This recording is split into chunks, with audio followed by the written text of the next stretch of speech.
When you're setting off on a long trip, a long adventure, perhaps over many days, you have to have a really good grasp of the weather.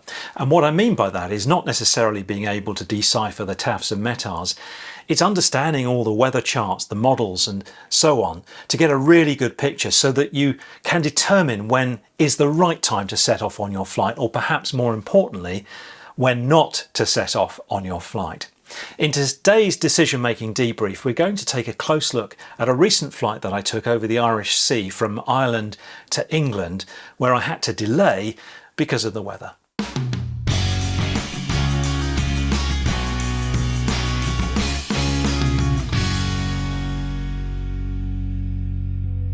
So the family and I had spent a week near Dublin in Ireland. It was the combination of a short break and some filming for work. It was time to return home, but finding a weather window where conditions were favourable along the entire route wasn't easy. One day it would be fine in England, but not in Ireland, or vice versa. The original plan had been to leave on Sunday, but one look at this forecast chart and a study of the Scuti diagrams suggested to me that the risks were too high. Lots of instability with those troughs there and the risk of heavy showers and thunderstorms.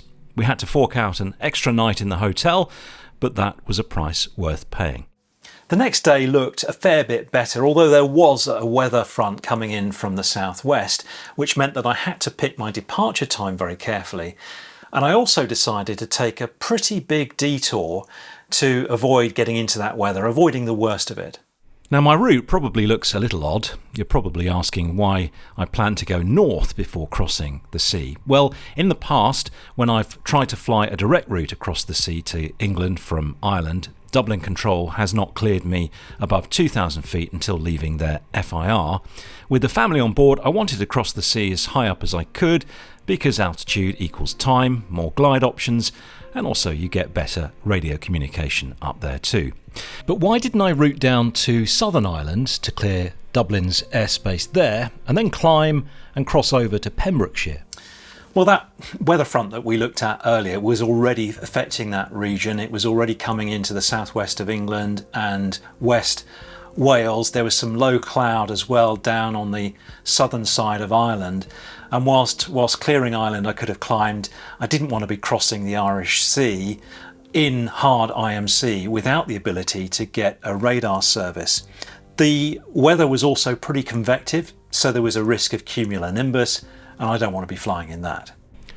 So we departed western and tracked north as planned. By doing so and crossing the FIR boundary on the border with the Republic of Ireland and Northern Ireland, it not only kept me in the fine weather for longer, it also helped to keep me in pretty good range from land for a lot of the crossing, passing just to the south of the Isle of Man.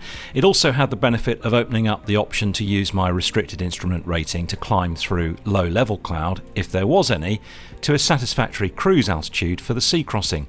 The British only instrument rating is valid in the Scottish FIR, but not the Shannon FIR.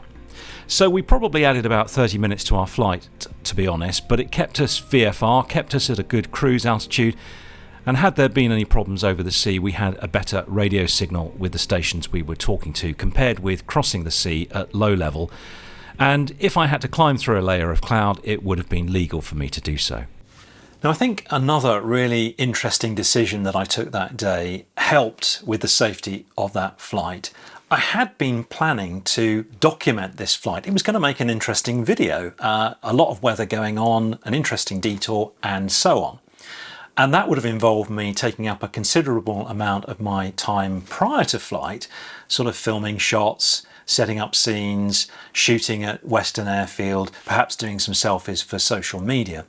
But I quickly realised that the weather, the routing, the pressures were such that if I'd gone down that road and started producing a full-on Flying Reporter episode, it would have distracted me from the safety critical tasks.